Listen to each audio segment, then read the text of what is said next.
G'day everyone, it's Mark here, and today we're looking at Fletcher's beautiful 1979 Lincoln Continental.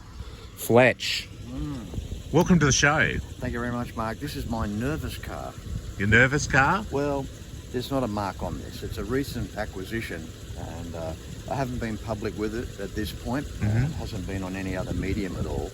So this is an exclusive for my channel. It is, absolutely. 1979 Continental, a Lincoln town car. Yes, and, beautiful. The guy that I bought it from said, when you come and look at this car, I challenge you to find any imperfections in the paint. And I thought, wow, that's a pretty big call. Yeah.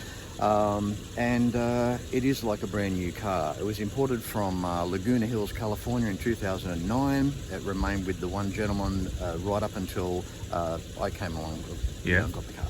Yeah. So it's only been at my place for, at this point, 3 weeks. Yep. But it is a brand new car. It is incredible.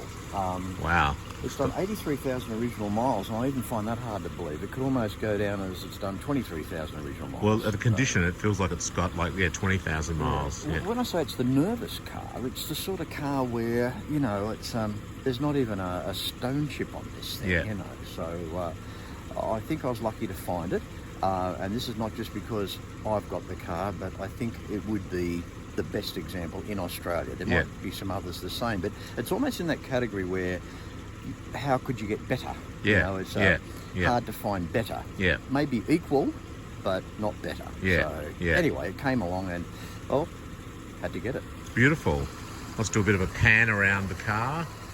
These were one of the largest American cars ever made, and certainly one of the largest Lincolns made. And this style, the basic body came out in 1970. I'll just fly in an image of a 1970 Lincoln. The lower body was very similar, but there were some important changes. I think in 1975 the more formal roof line was added, and then in 1977 this more upright Mark Lincoln style grille was added. So I'll just fly in an image of a Mark V Lincoln. So that theme from the Mark series of Lincolns was added. And then from a sales point of view, once they hit 77, 78, 79, these cars sold extremely well. In fact, sales only started dipping in 1979. They were due to have another record, because 78 was a record year, but they had the Iranian oil crisis, and that's what sort of impacted sales towards the end. But they're very, very popular car, and Lincoln really sold these on the basis of, if you want a full-size car, well, get a full-size car. Don't buy one of those downsized Cadillacs.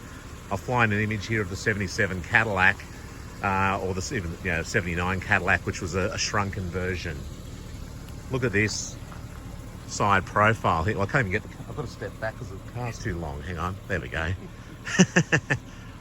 Yeah, beautiful car. I may step back in just for a moment. I think this is incredibly bold of Lincoln. As Mark just alluded to, it was an interesting time in 79 with the fuel crisis and what have you. Chrysler and General Motors by this point had dropped away. Lincoln were bold enough to surge forward and still produce this full-size car, which was an incredibly bold move, because they weren't to know how sales were going to go on such a behemoth of a vehicle. And this is why I like the 79 for that main reason, that it kept its full size. The last of the full size. Incredibly unique. Yeah, fantastic. What I love about this Lincoln is that once upon a time, for a short period, I had a 1977 LTD Silver Monarch, and I loved that car. We'll fly a picture of a Silver Monarch in for our viewers. I only had that car for 12 months, but it was like brand new. It had 78,000 Ks on it. The water used to bead on the stainless on the top of the doors and the paint. The plastic was still hanging down under the seats. It was just a great car. It was around about 1990, and I should have kept that car, but a little bit of it always stayed with me. It's pretty well impossible now to find an immaculate P6, a LTD Silver Monarch. They were derivatives of the American Lincoln, so this came along, and it reminds me of my Silver Monarch. Yeah. But it's the Silver Monarch on steroids, of course. But this is the real deal. It's a left-hand drive car, and the interior is just incredible. All of my American cars drive nice, and they're all nice cars, but this is just different again. Yeah. Because it's like brand new. Yeah. You know. We got the the factory alloys down here as well, Fletch. Sure. These are full. These aren't hubcaps. These are proper full alloy wheels. I love that. And we have a look on the inside. Give you an idea of the how sumptuous the interior is. Beautiful. And how nice and original. Now this hasn't had the Fletch detail clean yet. You're probably thinking it doesn't need it. No, doesn't really need it. We can improve. Look at that interior there. It's beautiful. And these little porthole mark style opera windows. That was also part of the town car look.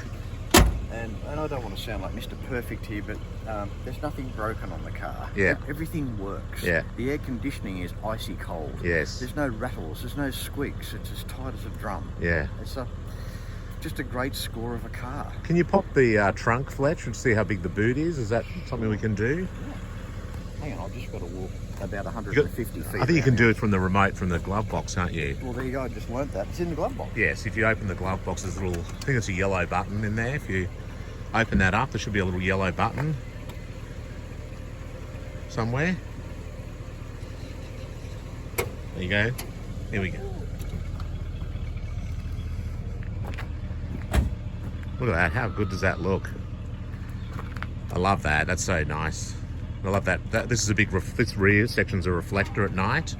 The now that is a trunk or a boot. Yeah, and this is interesting too. Over that crease, I'm just going to get the. It's a bigger tyre, so it's just putting a bit of a crease in the carpet, but that's no big deal.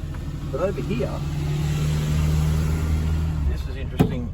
I don't think that jack has ever been used. And look at this, the factory grease from Ford or from Lincoln is still in the spring. Yeah.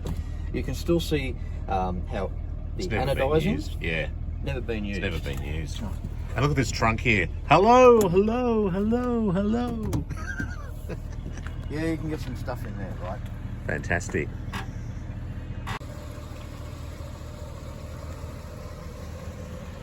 It's beautiful interior. You've got these sort of split bench seats, so it's like a bench seat. You can put 3 across if you need to, but they're individually adjustable. So see the town car, the wood grain, and that sort of gold bordering. Got the Cartier digital clock, the AM/FM radio, and also mini vents as well. Maybe I could just show that. Is that this one here? How good's that?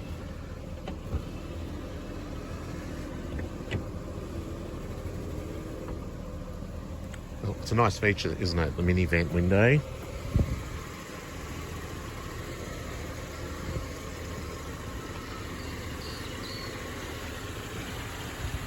Do you want to flip up the lights, Fletch?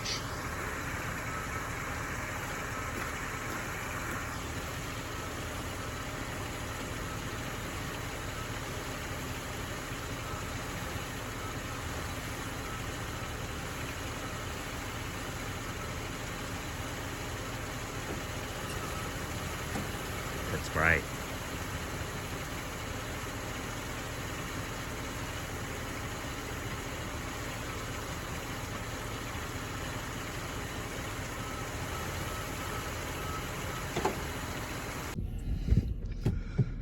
So let's go for a cruise, Fletch. What a beautiful car. Oh, I'm still pinching myself. I don't believe it's mine. It's like as I'm driving in some other man's car.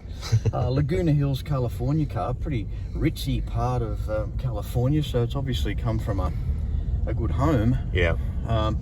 In the glove box, you probably want to get a cutaway shot. We've got all the original logbooks and the extended warranty. I think the man paid another $396, I think it was, to get a 5-year or an extended warranty anyway on the car. You see some videos and they say there's no road feel and they turn horrible, and it's not true. It's not true. I mean, it's a beautiful car for what it is. It steers beautifully. You can still feel the road. And that beautiful big bonnet, I love that. Yeah, that's actually 1.8 from the bottom of the windscreen out to the emblem is 6 feet in the old scale, and the same distance on the green Cadillac as well. But with the Cadillac styling, the sides of the guards sort of become a bit slimline and they Yeah. prune down. Yeah. But with the Lincoln, you've got these fins that Yeah. accentuate. I'll zoom in on that. There you go. Accentuate the whole length of the car, so Yeah. it looks like 10 feet out. Well, that's from the 61 Continental. I'll just fly an image in of a 61 Lincoln. That's kind of a bit of a styling theme that Lincoln kept all the way through until that year.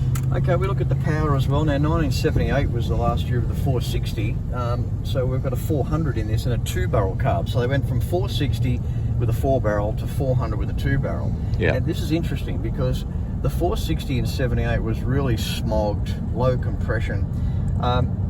I guess what I'm trying to say, this goes better than you'd think it does. Yeah, And yeah. I think one thing that a lot of people overlook, they look at horsepower and kilowatts, but they don't take into consideration the torque. Yes. And this is a very torquey car, and it's the torque that you can feel in your back and pushes you along. Yes. And it's got a 2.5 to 1 rear, so that's really tall. And I just think that does the job beautifully. That's a great car. Well, Fletch, thanks very much for sharing it with us. I love the car. Thank you, 79 Lincoln Town car. Yeah. A car to be proud of. And thank you very much, Mark. And it's also nice to be a bit of a regular on your little YouTube channel as well. Cheers, Mark. Thanks, Fletch. guys. See you later.